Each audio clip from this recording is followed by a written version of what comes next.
Okay, thank you. Welcome back. Trustee Carney, will you please convene the Committee on Educational Policy? Thank you, Chairman Day. Will the Committee on Educational Policy please come to order? We will now invite public comment on the educational policy agenda items.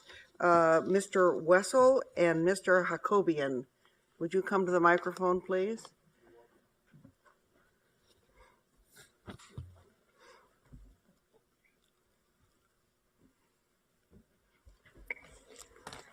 Hi, I'm Dr. Lee Wessel. I'm from SDSU representing Unit 1, and I've been in practice at SDSU Student Health Services. Excuse me, would you speak up a little? Certainly. I'm Dr. Lee Wessel. I'm a physician at Student Health Services at San Diego State, and I've been there for 25 years.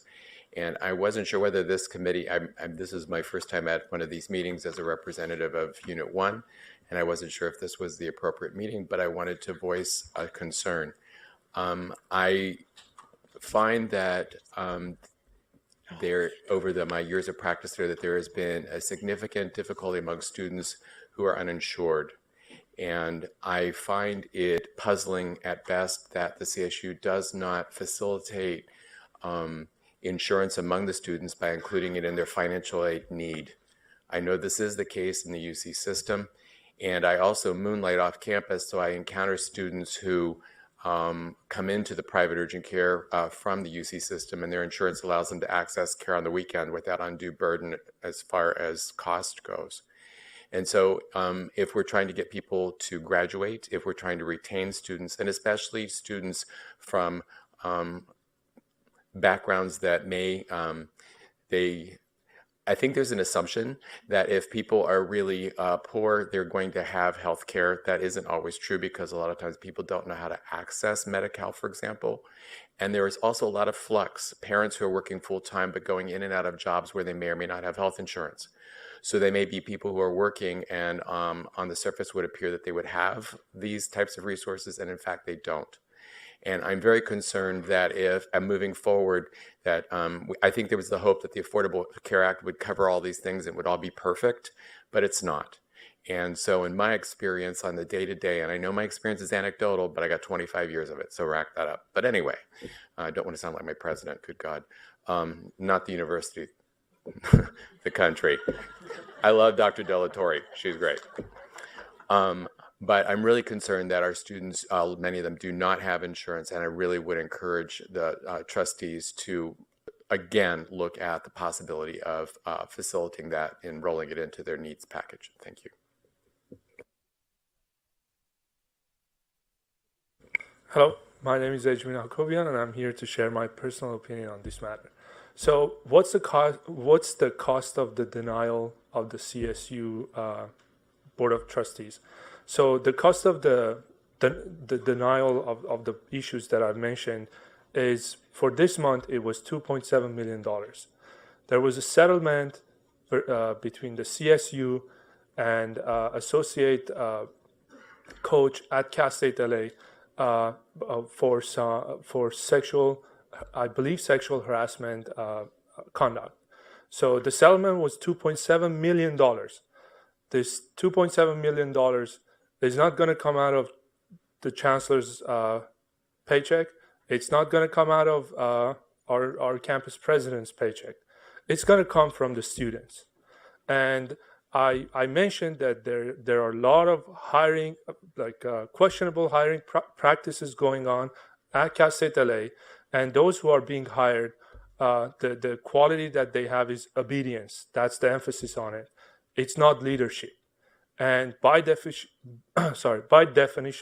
puppets cannot be leaders. So when you hire people like that and put them in the positions, and then you have people who feel who are victim, and they reach out to the Title IX office. What the Title IX office does, they turn them back, and then the CSU files a counter lawsuit against them. What kind of education system is this? And then the settlement was for $2.7 million. And here's the kicker: one of the conditions were that the CSU is not admitting any guilt. I think $2.7 million says a lot about having guilt or not. So, are we going to move forward from trying to block people who have concerns, who actually know about the problems on campus, or are we going to have the general counsel try to shut them down and have the chair implement that policy, which is inconsistent with the state law? So, an additional question that I have is, would it so the next time you ignore a concern of a student, you are going to the students are going to pay for the cost of your denial. Please look into these matters. Thank you. Mr. Akobian, just since you've now mentioned the chancellor twice, if not 3 times, I fully respect your right to free speech and the right to criticize any one of us public officials. I also reserve the right to let you know that the board, the chancellor maintains the full support of this board, and I want that to be reflected publicly. Thank you. Okay, thank you very much for taking time to speak to the committee today, and thank you to my Vice Chair Jane for starting us off this morning. It's now time for the committee to consider today's consent agenda, which is pretty straightforward. It's just the minutes from last meeting. Are there any objections to the approval of the consent agenda? Hearing none, we'll deem that approved. The committee has 3 items before it today, all discussion items, all information items. Item number 2 is an information item regarding the Associate Degree for Transfer program. It'll be presented by Lauren Blanchard, our Executive Vice Chancellor and Provost, Allison Wren, Interim Assistant Vice Chancellor for Academic Programs, Tiana Gripper, a student at our Dominguez Hills campus, and Dr. Jane Connolly, President of Cal State Long Beach. Dr. Blanchard, please begin. Thank you very much, Chair Taylor. In fall 2017, just under half of all undergraduates entering the CSU arrived as transfer students, with the vast majority of these students transferring from a California community college. CSU campuses provide a high-quality educational experience to these students. In fact, a report released last month by Money Magazine listed 3 CSU campuses in the top 10 colleges for transfer students nationwide. One avenue for students transferring to the CSU from a California community college is the Associate Degree for Transfer, also known as ADT. A degree with a guarantee, ADTs are growing in popularity as they place students on a path to earn a baccalaureate degree in a timely manner from a CSU campus. I would like to now invite Dr. Allison Wren to share more information about these degree pathways. Dr. Wren? Thank you, Dr. Blanchard. In September 2010, the Student Transfer Achievement Reform Act, Senate Bill 1440, was signed into law by Governor Brown, creating the Associate Degree for Transfer, or ADT. Currently, there are 40 distinct ADT pathways, ranging from administration of justice to theater arts. A full list is included in the agenda item. Under the legislation, community colleges award ADTs to students who meet specified general education and major requirements for the degree. Once they have completed the ADT at a community college, students are eligible to transfer with junior standing into the CSU.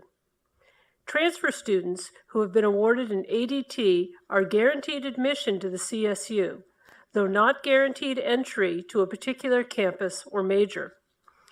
ADT students can enroll at the CSU on a related pathway known officially as a similar pathway, enrolling in an academic program that has been deemed similar to their ADT. For example, a student who earns their associate degree for transfer from American River College in art history could enroll as an art history major at CSU Fullerton or an art major at CSU Fresno, both designated as similar programs among other options. This student would be enrolling on a similar pathway and therefore would be guaranteed to complete a bachelor's degree in this related discipline with the completion of 60 semester units.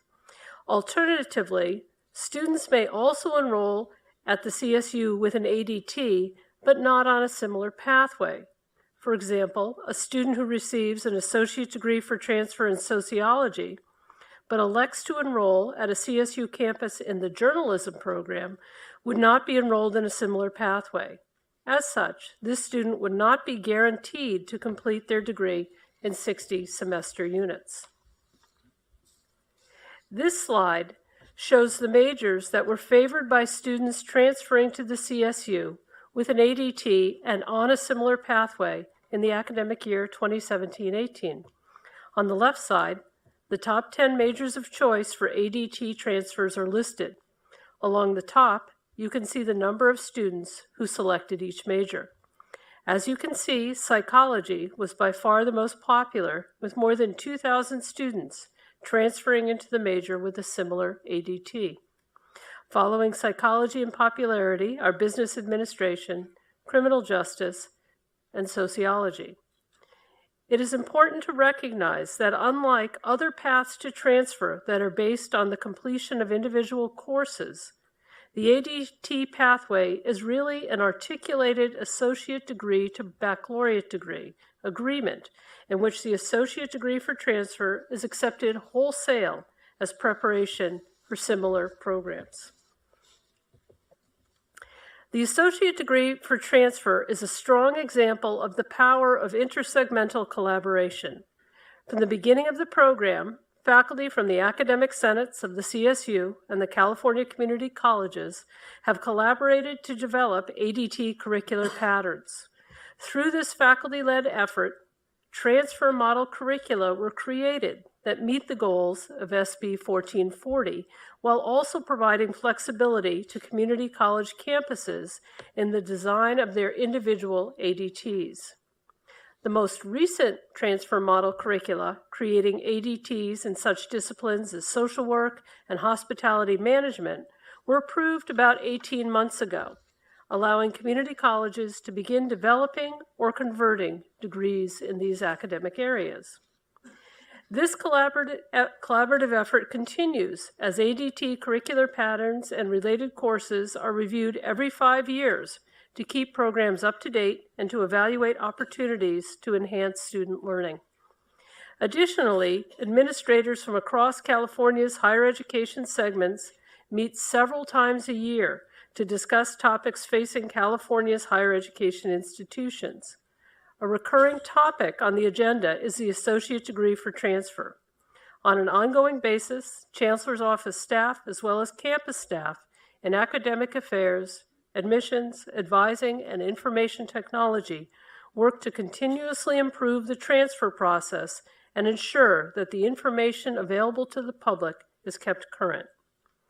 Finally, the CSU works closely with the California community colleges in outreach and marketing regarding the associate degree for transfer as the primary transfer pathway to a CSU bachelor's degree.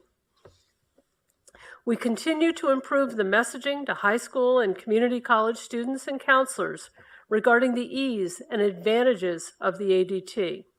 This includes the creation and sharing of campaign materials ranging from posters to bookmarks to social media messages, encouraging students to consider if an ADT is right for them. An example image is shown on screen. This chart shows the number of students transferring from the California Community College for the past 6 academic years. The total number of transfer enrollees is shown on the far right, and their paths to transfer are shown in various colors. The growth of ADT enrollees over the past 6 years is shown in green and gray. Those transferring on a related or similar pathway in green, and those transferring but not selecting a similar pathway in gray. The yellow boxes show the number of students transferring with a general associate of arts or associate of science degree. And the maroon bar, which has steadily declined since 2013-14, shows the number of students transferring with no degree. What this chart demonstrates is that while there have been modest growth in overall new transfer students, the associate degree for transfer continues to grow in popularity as the best preparation for transfer to the CSU. In academic year 2017-18, nearly 22,000 new transfer students enrolled at the CSU, having first earned an ADT. This represents a 4 percentage point increase over the 2016-17 academic year. Even more staggering, in the 6 years since the introduction of ADTs, the percent of students transferring with this degree has increased tenfold, from 3% to 36%. ADT applications are expected to continue to rise as community colleges offer more ADT programs and more students take advantage of this pathway. Now, it is my pleasure to introduce Ms. Tiana Gripper, a student at California State University, Dominguez Hills, to share her experience transferring to the CSU with an associate degree for transfer. Tiana?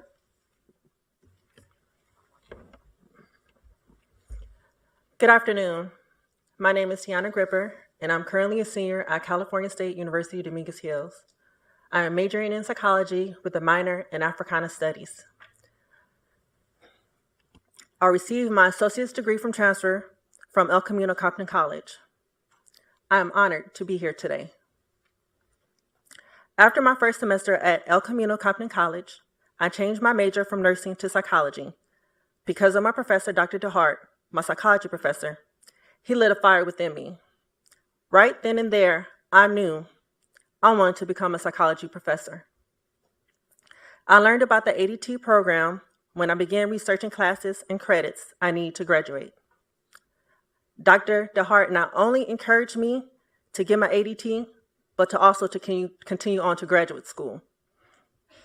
I am a student veteran who served 12 years in the Army, and the VA counselor at El Camino Compton College also helped in the process of obtaining my ADT. In California, community colleges award ADTs to students like me who meet certain requirements for the degree. Once students have completed those requirements, they are able to transfer with junior standing. They are guaranteed admission to the CSU. I was so honored when I received acceptance into every Cal State I applied to: Long Beach, Los Angeles, and Dominguez Hills. I am extremely fortunate to have received the Presidential Scholarship from El Camino Compton College, will help pay for books and other things for my first semester at CSUDH. This was a new campus for me. I was not aware of all the wonderful resources that CSUDH provides for its students. I did my research and was able to be a part of the federal grant called TRIO Student Support Services my first semester, and that really helped me out a lot.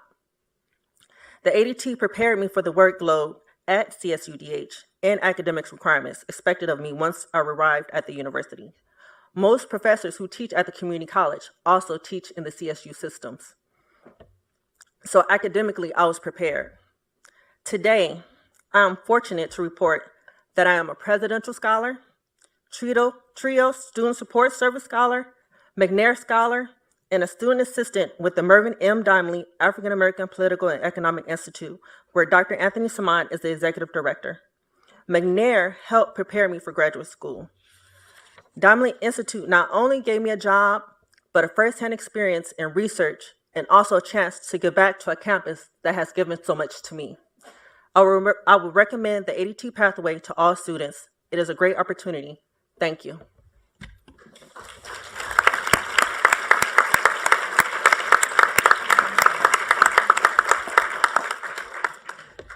Thank you, Tiana, and congratulations on all your amazing work so far. This chart illustrates the outcomes and enrollment statuses after 2 years for community college transfer students who entered the CSU in fall 2016. In addition to providing students like Tiana guaranteed admission to a CSU campus, ADT pathways are critical to achieving the student success and completion goals of Graduation Initiative 2025. Focusing on the top 2 bars, the ones showing ADT transfers, we see that more than half of the ADT students on a similar pathway had graduated within 2 years, and 40% of ADT students who did not choose a similar pathway still graduated within 2 years. These percentages are higher than the 2 lower bars, representing students transferring with a general associate's degree or with no degree. Without question, in the 8 years since the creation of the associate degree for transfer, the program has had a positive impact on students, providing an effective pathway to the CSU and to a baccalaureate degree. Continuing to grow the number of transfer students who enter the CSU with an ADT must be a key priority for the CSU as we pursue our student success and completion goals. To that end, there are several areas of opportunity for growth and improvement in the ADT program. First, there remains a need for additional ADT pathways in the science, engineering, technology, and mathematics, or STEM fields. For example, while curricular templates exist for an ADT in chemistry, today only 23 of the 115 California community colleges offer an ADT in chemistry. Second, we continue to encourage students to enroll in the CSU on a similar pathway. As we saw in the completion data just presented, enrolling in a similar pathway increases the likelihood that a transfer student will graduate in 2 years. Third, we must continue to seek opportunities to close equity gaps for ADT students. Currently, we see gaps in completion rates comparable to the gaps that are present for all transfer students. And finally, as we head towards the 10th year of the ADT program in 2020, there is an opportunity to evaluate the current ADT program structure and assess student outcomes based on ADT pathways. While we seek to address these opportunities, we are also highly encouraged by the success we have seen thus far for ADT students. It is now my pleasure to introduce President Jane Connolly to share a bit about how Cal State Long Beach has leveraged the Associate Degree for Transfer to achieve student success, and how the campus is working to address several of the areas of opportunity I referenced. President Connolly? Thank you, Allison. Transfer students are a key part of the Long Beach State community. The ADT embeds all-important major preparation into a transfer student's community college coursework, consistent with our core academic purpose to graduate students with highly valued degrees. Our long-standing Long Beach College promise leverages opportunities at Long Beach City College to afford thousands of students a clear and successful route to their bachelor's degree at Cal State Long Beach. The Associate Degree for Transfer has provided a platform for even greater student success within this signature Promise program. However, the ADT has also benefited several of our other local community colleges. Cerritos College, El Camino, Orange Coast, and Golden West are our top 5 feeder community colleges and have sent us more than half, well over half of the total students who come to Long Beach through the ADT. By the way, the biggest percentage of these ADT students, about 35%, end up in business, and the other big percentage, 35%, end up in our College of Liberal Arts. Importantly, the number of new transfer students entering Long Beach with an ADT has nearly tripled in the past 5 years. This fall, 1,060, which represents almost 40% of our enrolled fall transfer students. And our 2-year graduation rate for students who transfer with an ADT is 47.3%, which is 6% higher than the overall 2-year rate for the 2016 cohort. On the other hand, we are finding that some of these students don't stay on the ADT pathway. They either change majors or add a certificate or a minor, which might be great, but it does get them off the pathway. Some students also are probably using the ADT as a means to gain admission because of the 1% increase in GPA they receive. But as Dr. Rinn mentioned, we see a number of opportunities to continue to strengthen the ADT pathways, and we continue to underscore it to all of our prospective students as the best transfer pathway to Long Beach. First, we are optimistic that a number of mathematics reforms in the community colleges will lead to more students pursuing STEM degrees through the ADT. We have almost none right now. Additionally, in collaboration with our community college partners, we continue to invest in ADT outreach and marketing to emphasize the importance of selecting the right degree at the community college, staying on track at the community college, and once at Long Beach, staying on that personalized track to earn the bachelor's degree. In fact, all of our ADT communications emphasize that the ADT is a pathway to the bachelor's degree, not solely a pathway for admissions. We continue to reiterate This is a partnership with the CSU and the California Community Colleges for one common goal, bachelor's degree completion. Thank you. Now I'll turn it to Dr. Blanchard. Thank you so much, President Connolly, Tiana, and Allison. As you have heard, the associate degree for transfer pathways are increasingly popular options for students transferring from a California community college. This is a positive trend for these students, and it guarantees them access to the CSU and places them on a path toward earning a degree. But it is also a positive trend for the CSU, as it supports our Graduation Initiative 2025 efforts, both by helping improve completion rates and by creating additional access to the university. The CSU remains committed to ensuring the success of transfer students.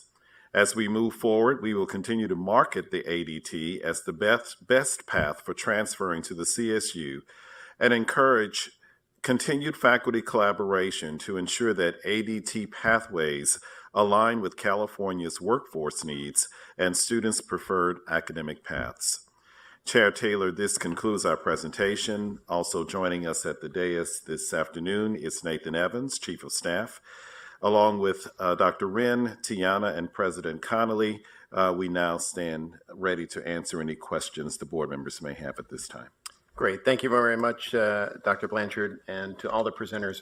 Tiana, I think I speak on behalf of the entire board when I want to thank you for your service to our great nation as a member of the Armed Forces, and we're very proud that you're part of the CSU family. So thank you so much for sharing your story with us today. Quick question, Dr. Wren, you mentioned we have 40 ADTs right now and 2 more in the works, hospitality and something else? The 40 includes the hospitality and the social work. Okay. Yes. Is there a ideal level in terms of number? Is 40 the right number? Should we be expecting 60? Give me a sense on what's the right volume. And I think Nathan could probably give a better historical perspective, but I think initially when the legislation passed, the idea was to get the most popular CSU baccalaureate degrees covered first. And so certainly, as you see with psychology and business and administrative justice, we have a lot of students who want that in the CSU, so we want them on a streamlined pathway. Some of the other ones are a little less popular, but I don't think we'll see a big expansion. Mm-hmm. And I would just add, Allison's absolutely right. The initial focus on the top 25 or 30 was largely on volume, getting the sort of largest impact out of the gate from the legislation. And so over time, you sort of become, as you expand a little further down, you get a little diminishing returns because it is a substantial investment on both segments side, certainly faculty time in building that. But sort of a last iteration was to try to create the last 5 transfer model curricula that were developed were really more general so that they could be foundations for a number of programs that may be largely upper division in nature. And so that was one way of creating a foundational ADT that might be available to some of the smaller enrolled programs. Super, thank you. Open up to questions from members now. Trustee Nylon, followed by Trustee Campbell, Trustee Eisen, and then Trustee Fong. Thank you, Chair Taylor.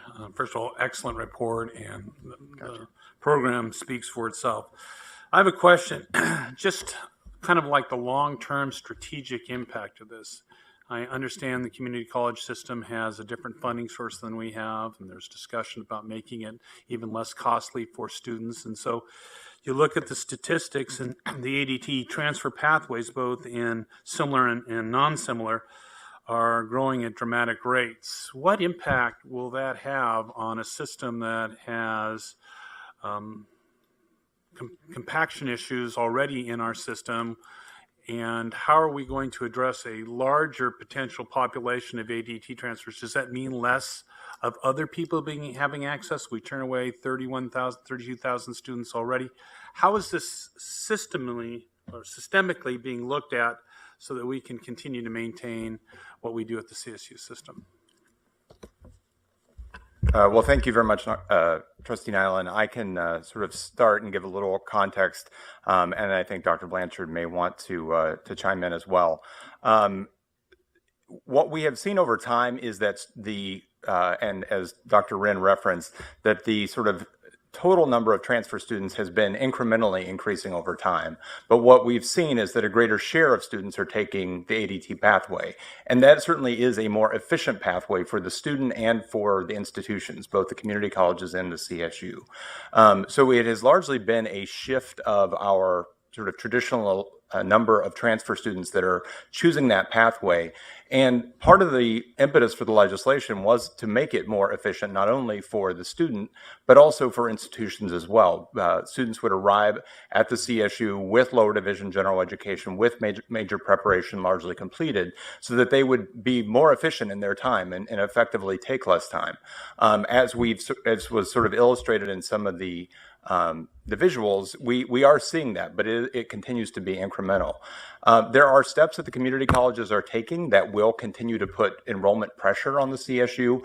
Thus, that was very much a part of the conversation as we talked about the state budget and the need as we talk about our graduation initiative goal of meeting California's workforce needs, that also has to include enrollment growth.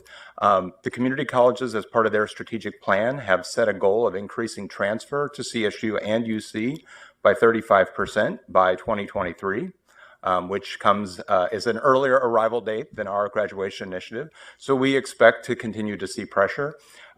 We also, one of the changes in the community college's funding formula has built into that sort of performance-based incentives for community colleges to offer more credentials and in particular ADTs. So maybe not to explicitly answer how we're going to absorb all that, but really to give the context, it is something that we are in regular communication with our counterparts in the community college system, as they're better able to forecast that, not only at the statewide level, but regionally is even more important, since many of our transfer students do transfer in the local region. So it is very much part of the calculus as we look at the need for enrollment growth. But to date, it's largely sort of just shifted the preparation that transfer students are arriving with. So that enrollment growth that Nathan is referencing in terms of the funding aspect of that really is both to try to better accommodate the strategic initiative that the California Community College has in place in terms of that 35% increase, but it's also designed to help us with our own graduation initiative goals. We know clearly that in terms of being able to meet California's workforce needs, that there's a need for us by 2025 and certainly no later than 2030, graduate about 500,000 more students than what we currently graduate, which is about a little over 100,000 per year, in order for those workforce needs to be met. So when you look at that right now, we on the community college side, especially with respect to the ADTs, that we're graduating around 26,000. But if we're going to be realistic and we are realistic in terms of meeting our graduation initiative goal, that will have to increase by 20,000 more students.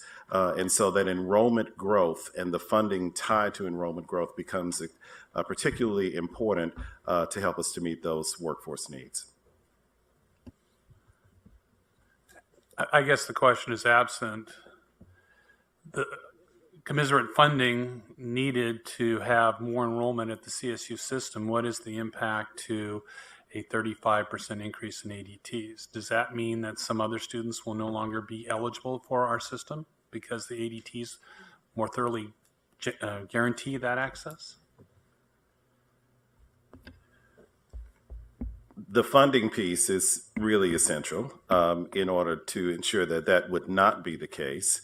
But the reality is that if you look at what has been the formula in place, that obviously 50% of our students that we enroll are to be transfer students, and we've really been living up to that for many years now, with some fluctuation here and there.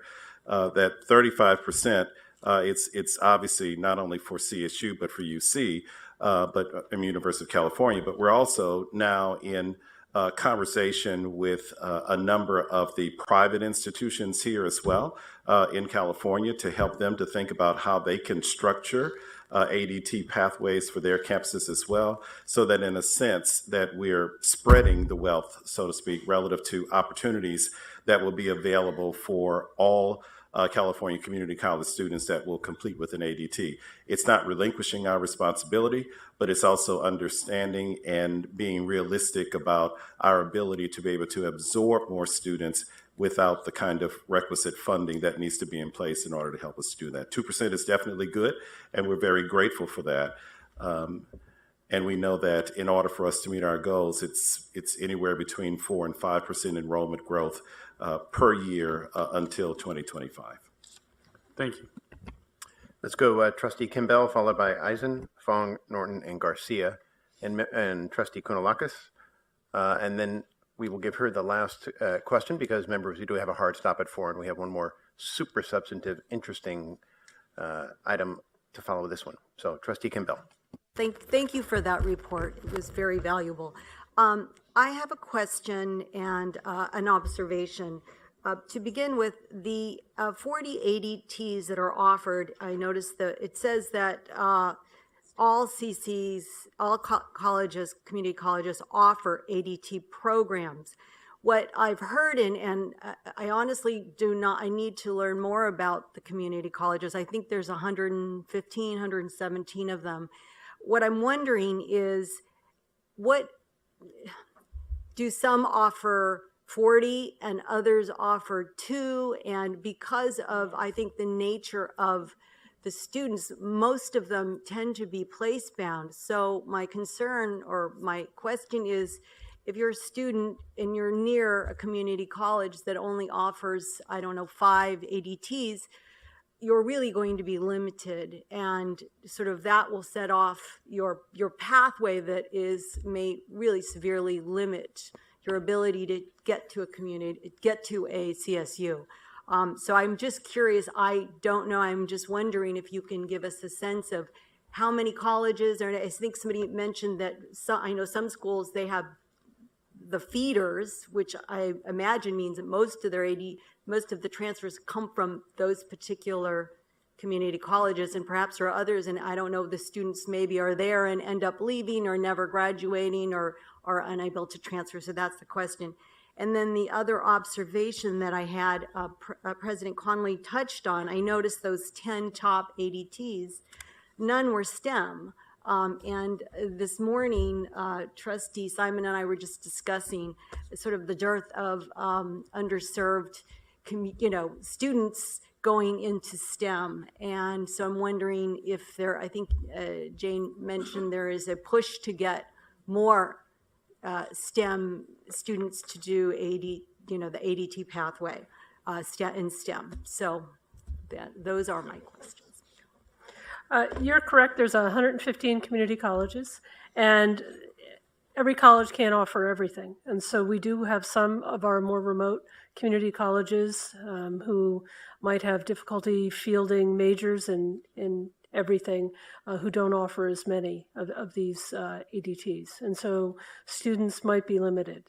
Hopefully, if a student is able to be in a district with more than one community college, perhaps one doesn't have it, but the other one might. And so they have that opportunity. But it is a restriction, you're correct. On the other question, why so few STEM ADTs?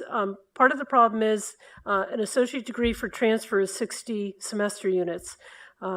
39 of those units are general education, 18 are major prep, and 3 units are left for electives. As you know, or might not know, STEM degrees take extensive lower division prep. And so there's all sorts of scaffolding of different courses that has to emerge. And so it's extremely difficult to do that in 18 units, or even when we double count some of the major prep with general education. And so that's a challenge that we're aware of. There are still ADTs in chemistry, but then that means the community colleges have to have a robust enough program to offer that. So it is a challenge that we need to go back to the drawing board and think about. Okay, let's go to Trustee Eisen, followed by Fong, Norton, Garcia, and Kounalakis. My question is similar to Trustee Kimbell's about the STEM pathways. How are these pathways generated? Is that a joint effort with a committee of the community colleges and the CSU?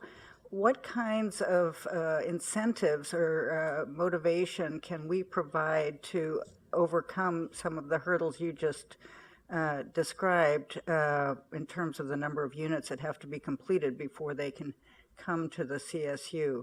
I agree with Trustee Campbell that it would be, and it sounds like President Connolly was saying the same thing, it would be beneficial to our equity gap issues, to all kinds of issues, to have more STEM pathways. So I'm wondering how we can encourage that. I'll start on that, and then if Nathan or Lauren want to jump in on incentives. It is a joint decision-making process with faculty from the community colleges in the discipline and from the CSU in the discipline, meeting together and working through what the options will be for creating the associate degree for transfer. And so there's give and take, and we have to work together, and that's something we work closely with the Academic Senate to build the CSU faculty to be a part of this. It does take a lot of people. What sort of incentives and motivation could we provide for STEM pathways?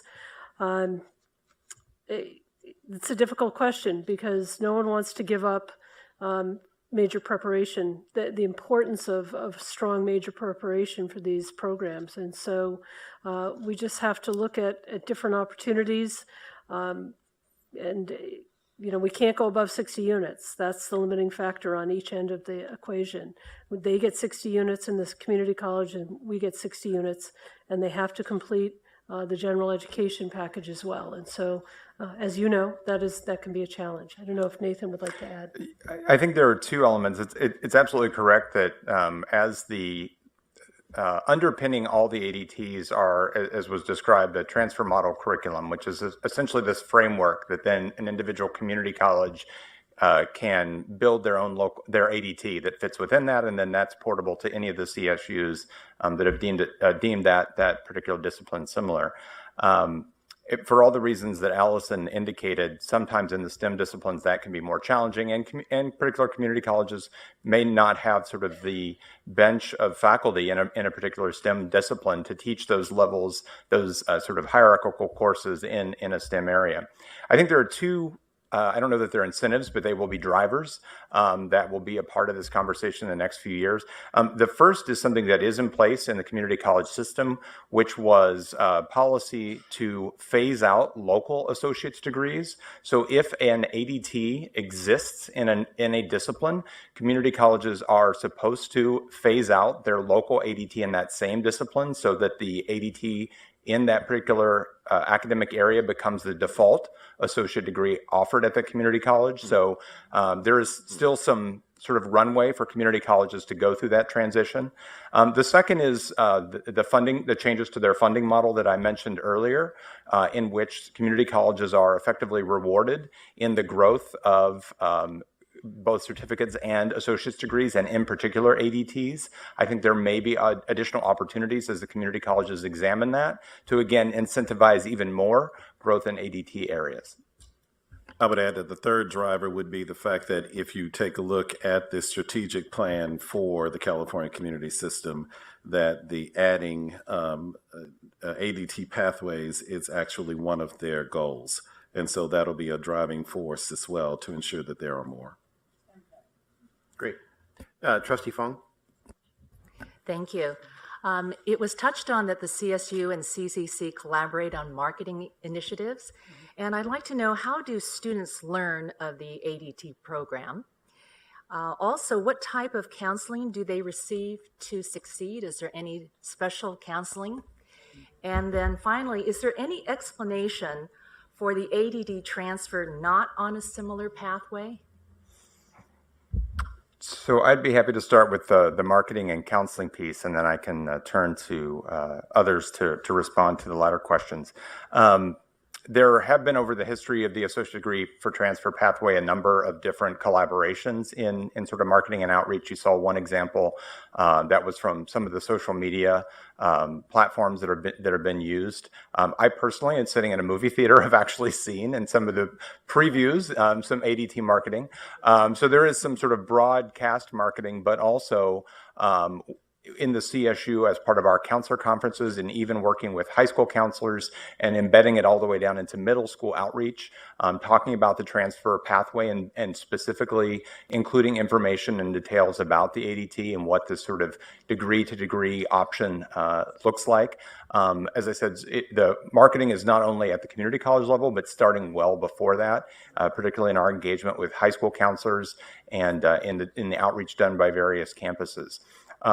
In terms of then how students engage with counseling, the community college system, as they updated their application for admission several years ago, when students indicate their sort of objective for enrolling in a community college, there is an explicit selection now for the ADT as opposed to any other type of associate's degree or certificate program. That is sort of a trigger for beginning communication channels and processes that might involve email, setting up an education plan, which each student should have at a community college through legislation a few years ago, that becomes their objective. And so while it may not be mandatory on the community college side, it is part of the engagement that they undertake as part of being a student at community college. Our admissions and outreach offices also then work with those transfer centers at those community colleges to help target whether it be information sessions, individual counseling and advising sessions as well. So there's sort of a variety of tactics. The community colleges are also working on sort of more of a statewide platform for transfer planning as well. And we have representatives that are very much engaged in that planning process. I'll turn to Allison for the other question. And when the students arrive in the CSU, they also receive special advising to make them aware of the rules surrounding the ADT, so they stay on their pathway. And so we're supporting them in that manner as well. So why would a student come to us and not be on a similar pathway? I think President Conley alluded to some of these. They potentially are completing the ADT to get a small admission bump. They might want to get to a specific campus, and then once they get here, oops, I'm going to change my major. So that happens as well. We're aware of that. So it's a student choice. Students, we're finding, are now completing more than one ADT because there's enough wiggle room for them to do that. And so perhaps they come to the campus and they have one ADT which is not similar and one that is. So there's a variety of reasons that we're seeing that happen. Great. Thank you.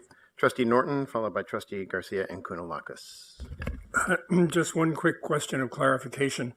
I noticed that the number of students who transfer with an AA or an AS degree peaked in 13-14 and has been drifting down ever since. Concurrently, there's been a significant increase in the number of students who have transferred with an ADT degree. Is the decline a direct result of the increase of the other, or are there significant other factors to account for that decline in AS degrees? One of the, I think, drivers of that is, as I mentioned, the community colleges have enacted a policy that their districts, as if they have if an ADT option exists, that they should phase out their local associate's degrees in those same disciplines. So that has been a major driver. Okay, thank you. Trustee Garcia. Thank you once again for your presentation. I just wanted to make sure I heard this right. Adding a minor can take you off of the ADT path, is that correct? Yes, any deviation from the 60-unit guarantee plan can take you off your guarantee. Okay, and so once a student gets to a CSU campus, do they have any additional benefits, or is that essentially the end? Is there any additional help to help them complete their bachelor's degree? I think the primary benefit is they know exactly which classes they have left to complete. In some of the ADTs, that will be 60 units that is extremely structured. For example, in our business degrees, there's virtually no deviation. In some of the Bachelor of Arts degrees that have some electives, there's a little bit of flexibility. But again, for most of those students, they have a very structured program ahead of them. And I think for a lot of students, they welcome that structure. Okay. So even if they're already at a CSU and they add a minor, they fall off that path, but it just doesn't affect it once you're there? If they're an ADT student, they can continue to follow that pathway, but it would potentially add 1 or 2 more courses to their degree because it's no longer guaranteed at 60 units. Great. Last question from Trustee Kounalakis. Thank you so much. It's wonderful to be here, my first official meeting. I just wanted to say something a little bit about the context of all of this, because in my position, I sit on 2 of the 3 boards of higher education, and I've spent some time with the leaders of the community college. And to answer your question, there are 114 community colleges in California serving, as we speak, about 2.1 million students. And this program is so incredibly important.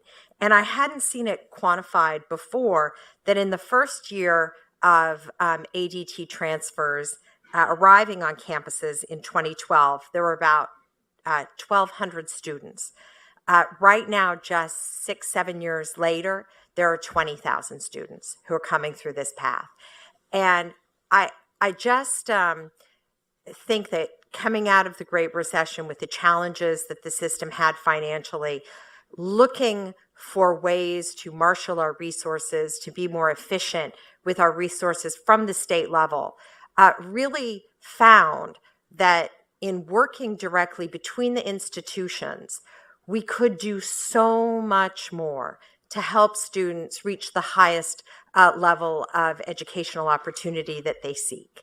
And so I would just encourage you, because it is a relatively new program that I suspect has only room to grow, that you bring back reports of the kinds of steps that are continuing to be taken to increase efficiency, to ensure that community college students really know what they need to do at community college in order to be able to achieve the ADT that they're looking for. And, you know, you hear anecdotally, and I'm sure it's quantifiable as well, of students taking a lot more classes than they actually need to get through their program. So all of these things are interconnected. But it makes me feel very encouraged just to see over the last few years the ability of the 3 institutions working together to be nimble and to come up with this program. And I think it has already affected tens of thousands of students and the bottom line budget. And I really commend you for the work that you've done, encourage you to continue to find those efficiencies and help students plan their pathway in a way that maximizes their resources as well, and just offer up any kind of support that you need as you continue to grow this program. Great. Thank you, Trustee Kounalakis. I'm going to exercise prerogative of the chair and give final word to Chancellor White. Just real brief, I think this discussion, I want to get above the details here. This discussion really does exemplify our perennial need for California policymakers to prioritize funding of capacity improvements in the CSU, but at the same time, it also emphasizes it, as our Lieutenant Governor just said, to innovate and to maximize both effectiveness and efficiency. Those two have to be coupled of existing capacity and the migration among the 3 public sectors. So capacity is the name of it.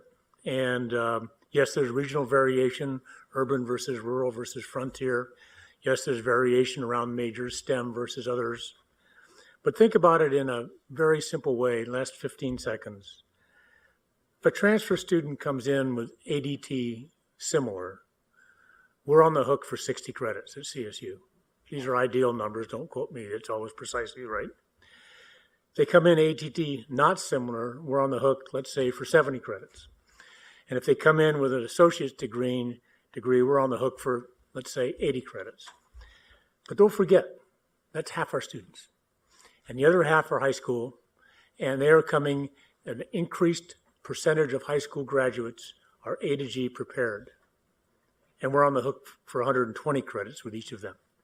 So when you think about capacity, there's a lot of moving parts, and I don't want us to lose track of the overall capacity issue when we focus on the beauty of an emerging program that is doing good work, but the underlying infrastructure is capacity building.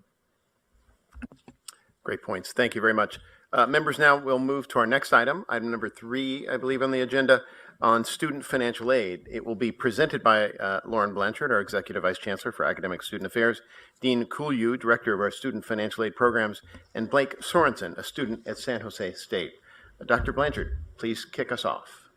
Thank you so much, Chair Taylor. A critical component of the CSU's mission of access and opportunity is the university's ability to support all Californians, regardless of background, in achieving their educational goals. To that end, the CSU continues to offer one of the most affordable undergraduate educational programs in the nation. Financial aid plays a tremendous role in ensuring that students are able to afford a CSU education. Based on preliminary figures for 2017-2018, nearly 390,000 CSU students received financial aid. That's 81% of all enrolled students. 59% of all undergraduates have the full cost of tuition covered by grants, scholarships, or waivers, financial aid that does not need to be repaid. This is not coincidental in any way. As you will hear later in the presentation, the CSU prioritizes grants, scholarships, and work-study employment when creating financial aid packages for students. Once this evaluation is complete, a campus can then include student loans in its consideration. As a result of this grants and scholarships first approach, more than half of students graduating with their bachelor's degrees enter the workforce or continue their education with zero student debt from their time at the CSU. In today's presentation, our goal is to provide a high-level overview of the different types of financial aid available and discuss how financial aid packages are developed and individualized to meet the needs of each of our students. At the March board meeting, it is our intention to provide even more information, a more in-depth presentation on student financial aid. This second presentation in March will delve deeper into the complexities of financial aid policy while providing an update on proposals that are originating in Sacramento and elsewhere and information on how they may affect CSU students. I would now like to invite Dean Kulyu, Director of Student Financial Aid Programs, to begin today's presentation. Dean? Thank you, Dr. Blanchard. The first step in developing a financial aid package is to identify an estimated cost of attendance. This is developed by each campus based on a federal framework. The cost of attendance is an estimated amount used to determine eligibility for financial aid and is not meant to represent the actual expenses for each individual student. The total costs differ depending on the student's living situation, as shown across the top of the chart. For context, in 2017-18, about 37% of CSU students lived at home, the first column, 15% lived in on-campus housing, the second column, and 48%, a little under half, lived off-campus, typically in a shared apartment, the third column on the chart.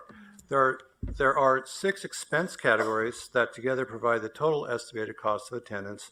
These are shown on the far left of the slide. For the purposes of calculating the cost of attendance, tuition, campus-based fees, books and supplies, and personal expenses are consistent regardless of the student's living situation.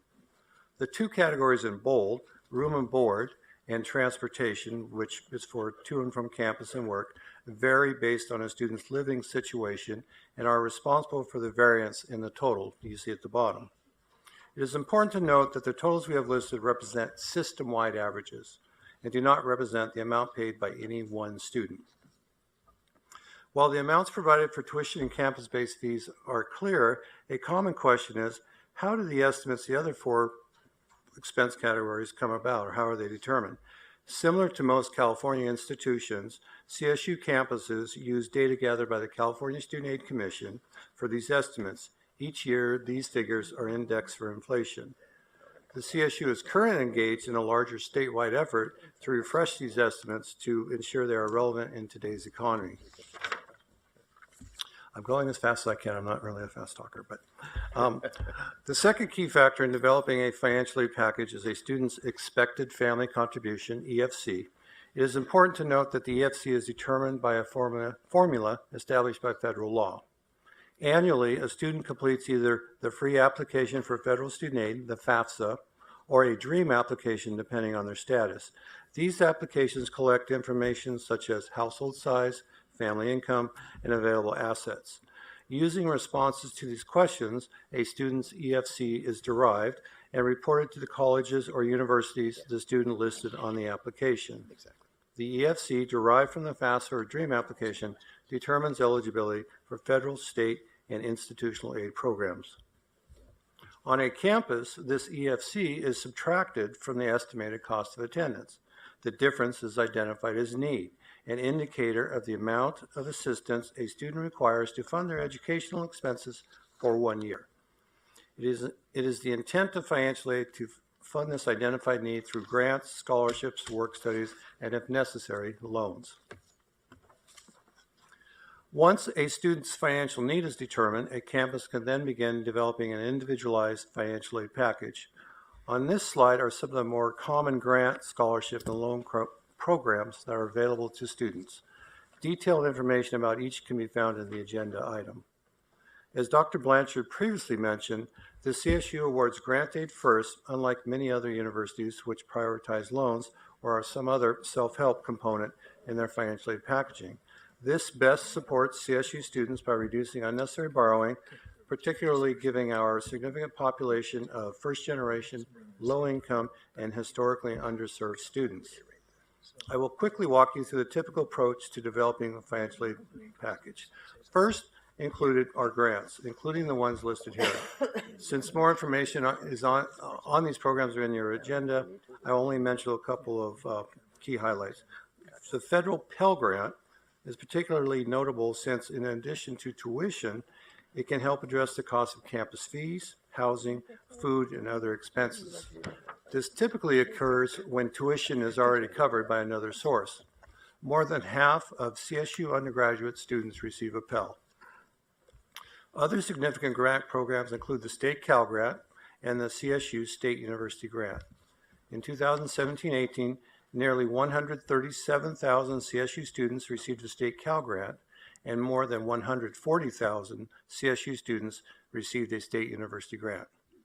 Next, for eligible students comes the Middle Class Scholarship. This state scholarship is only available to a student if 40% of their system-wide tuition is not covered by other grants or waivers. After the Middle Class Scholarship comes work study funds.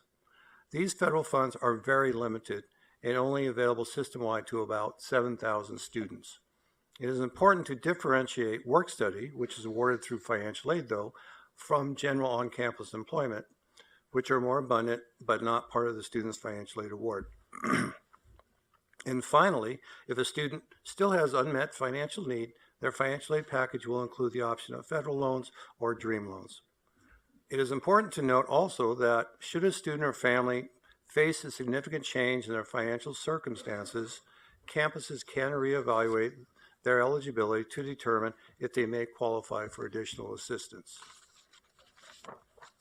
As was highlighted earlier, more than half of CSU baccalaureate recipients do not require loans and graduate with no student loan debt. For those that do take out a loan, I would like to take a moment and put the CSU average student loan debt in context. With an average student loan debt of $17,367, the CSU ranks well below state and national institutions as shown on this slide. For comparison, the average loan indebtedness for California, including public and private institutions, is $22,785, making California's average one of the lowest in the country. Meanwhile, the national average for four-year public universities is nearly 10,000 higher than the CSU average. The CSU's comparatively low average student loan debt, illustrated by our commitment to providing high-quality, affordable educational opportunities to Californians. Having now shared this background on financial aid with you, it is my pleasure to introduce Blake Sorensen, a student and student employee at San Jose State who will share his CSU story and the important role of financial aid. Blake? Hello, everyone. I'll try to make these remarks quick since we're a little short on time. So my name is Blake Sorensen. I've been a student at San Jose State University for the last 4 years now. These years of college have provided me with many wondrous opportunities, but I wouldn't be where I am today were it not for financial aid. My mom struggles financially due to a major car accident she was in roughly 20 years ago. After this car crash, she stopped working and took many years to re-enter the workforce as she slowly recovered from her injury. Today, she works a minimum wage job and does the best she can to support me and my younger sister. I've used the FAFSA all 4 years to file for financial aid and have received amounts that have always made college possible for my family. The awards that I have received for my financial aid assistance have greatly reduced the required payments every semester of my college career. One of the many perks of financial aid is the vast variety of financial aid options presented when awarded. We're able to choose from grants, scholarships, loans, and work study. Working as a work study student has helped me prepare for my future and achieve my goals. I'm currently majoring in corporate accounting and finance and have dreamed of becoming a CPA for the last several years now. Work study, along with my job at the Financial Aid and Scholarship Office, has provided me with the flexibility to search for internships and prepare for my future. It has been helpful not having to work 40-plus hour weeks, and I can easily balance my strenuous college schedule with work. I've also recently received an offer for an internship at PricewaterhouseCoopers. My goals are now within reach, and after my internship and my final year of college, I will be taking the CPA exam and hopefully continuing work at PwC. My younger sister is graduating from high school this year and hopes to attend San Diego State as a nursing pre-major. With the help of financial aid, we will both be able to attend college at the same time. My family and I will always be grateful for the opportunities financial aid has provided for us. Thank you all for inviting me to speak today, and I'll now turn it back to Dr. Blanchard for his closing comments. Thank you so much, Blake, for being here with us today, and Dean, for the presentation. With today's presentation, it was our goal to provide an overview of the financial aid process, the types of financial aid available, and the approaches taken by campuses when developing individualized aid packages for our students. During the March meeting, as I mentioned earlier, we will be delving deeper into student financial aid, building on this background to provide information about several of the financial aid strategies and policy proposals that are under discussion. With less than half of the CSU graduates complete with student debt, we continue to strive to reduce even this percentage and be innovative in reducing educational costs for students.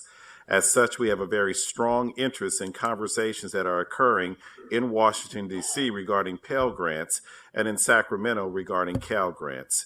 We'll provide an update on these conversations and how they might impact CSU students in March. Chair Taylor, this does conclude our presentation. I want to say that in addition to Dean Kulyu, as well as Blake, who is coming from San Jose, we are fortunate to also have Kalita McElroy, who is the Director of Financial Aid and Scholarship Office at San Jose State University, who drove all the way here to be with us today, and Dr. Suzanne Phillips, Interim Assistant Vice Chancellor for Student Academic Services in the Chancellor's Office, as well as Nathan. We're ready to answer any questions that you might have. Great. Thank you very much, Executive Vice Chancellor Blanchard. Members, we have a hard stop in 9 minutes, so I'm going to make the following suggestion. People who have questions for our friends from San Jose State, get to go now. And if we're going to run up against our limit, we can always continue the conversation tomorrow morning because we have time in the calendar to do that. So if there are questions for Blake and our San Jose State financial aid leader, now would be the good time to ask them. And I'll turn first to Trustee Carney to ask that question. So at what point in the acceptance process does a student get some indication of what kind of financial aid might be available? Do they have to confirm their acceptance at the campus before they meet with a financial aid counselor, or can they know before they, I mean, I would think for a lot of students, whether or not they get a financial aid package and what that amounts to will determine whether or not they can attend. So with the financial aid packages, I'm not exactly sure on when exactly we receive the notification, but we don't have to meet with a counselor in person, and it's all like available online where the student has the option to pick and choose which awards that are accepted. So for example, like with my family, we won't accept all of the loans every year, like probably just subsidized loans, and then like whatever's left over we'll take as some unsubsidized. So the students have the choice to pick, like maybe they want work study grants and then like one loan of their choice. But you don't have to meet with a counselor. It's always an option to receive assistance to know what could be best for your family. I would like to go ahead and address this as well. At San Jose State, we actually have a process that's called Next Steps. So as long as a student applied for FAFSA beginning October 1, we do process preliminary award notifications. So at the time that they get their provisional acceptance, they also receive information about a basic financial aid award. And then our goal is always to get the actual award out to them prior to the intent to enroll, so they can make that educated acceptance on what type of financial aid they're getting in our wonderful institution that they want to go to. Great. Next question for our guests from San Jose State. I'm going to turn to Trustee Nylon and then Trustee Abrego. A question for our friends from San Jose State. Thank you very much, Mr. Chair Blake. Congratulations. Well done. Well spoken. I was wondering, in this process, have you found the process to acquire financial aid an easy process? Has it created a barrier to your success in terms of graduating as timely as you can be? Has it been seamless? That sort of dialogue. Would you please share with us? So speaking for like myself personally, the financial aid has been like nothing but beneficial. I guess I would say most like difficult aspect would be actually filling out the FAFSA form, because there are like some questions that my mom, who's not like technology friendly, doesn't really understand. So there's a lot of like going back and forth, making sure we know what to fill in for certain like steps. But after that, the financial aid has only helped us. There's never really been anything that's slowed us down. And I'd say with all 4 years that I've been in school, it's always been enough to make it possible. Okay, we're going to go Trustee Sebelius, Trustee Abrego, and then we're going to see what time we're at. What options do students have whose parents are affluent but who are unwilling to support the studies? So for our students that are affluent, Dean had mentioned earlier about the middle class scholarship. So students are also, when they fill out the FAFSA or the California Dream application, are determined eligible for all, or run through the eligibility criteria, should I say, for all of the different grants programs. And if they're not eligible, say for the Pell Grant, because we know it looks at the lower income to lower middle income students, they may qualify for the middle class scholarship. So as long as they met that deadline of March 2nd applying for that, they are considered for that, and we'll process that, you know, instead of the other grants if they were not eligible. I see you shaking your head, Trustee Sebelius. We'll have another crack at this tomorrow morning if you have system-wide comments. All right. Thank you very much. And you'll be first. Trustee Abrego and then Trustee Garcia. Let's see if we can squeeze this in before we have to rearrange the room a little bit. Is there a cap as to how much work study you may earn in a semester or a year? And the second question is, has the EOP grant increased over the years, the past 5-10 years? So I can answer the first question. There is a cap for the students on the amount of work study received. For me personally, during the fall and spring semesters, I've never reached the cap, because it's not like a barrier like you only get this much. It's more like you cannot exceed this much is how I've always seen it. There have been instances where I've worked over summer, and those times have been like 40-hour weeks. And in those circumstances, it was close where I was like about to reach my barrier for amount of work study, but I've personally never exceeded it. May I add to that? For most of the campuses, we award initially students about $3,000 to $5,000 for the year, with the incentive that they're not to work more than 20 hours per week, because we know that their job is to be a student and you don't want them burdened with too much work. Sometimes we do increase the eligibility, say if the students reach the maximum that was awarded, if their job has requested or the students have eligibility within their award package. Okay, thank you very much. We have a couple of folks who want to ask questions about the broader context. If it's all right, we'll do that first thing tomorrow morning. So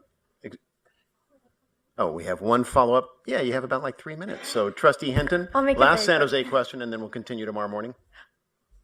Great, Go right thank ahead. you. Actually, just following up on Trustee Nylon's question, something that my family faced as a first-generation student, and my parents not having any experience in anything past maybe a middle school education. When we received our financial aid package, it said EFC, your estimated family contribution, and it said 0. So we were like, great, we don't have to pay anything. We're poor, so that seems about right.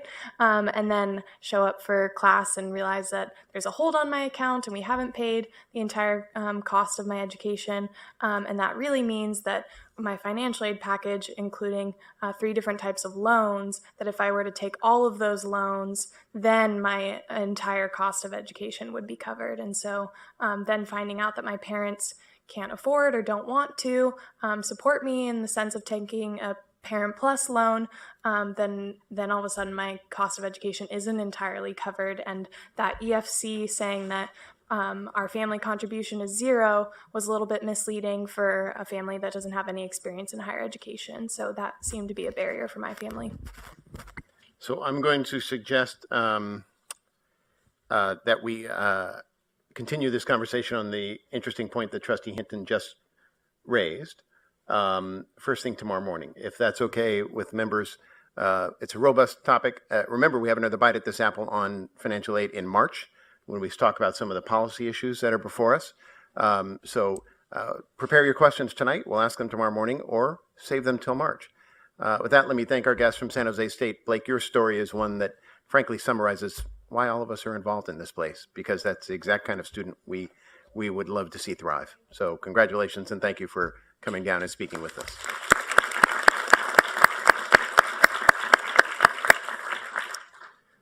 Okay, with that, Mr. Chair, I think I'll turn things back over to you as we we don't adjourn, we pause, or whatever the terminology is, till tomorrow I morning. think we'll pause and then you'll introduce the chancellor in a moment. So Very well. thank you. Thank you. Reconvene in 3-4 minutes? Very good. 5 minutes.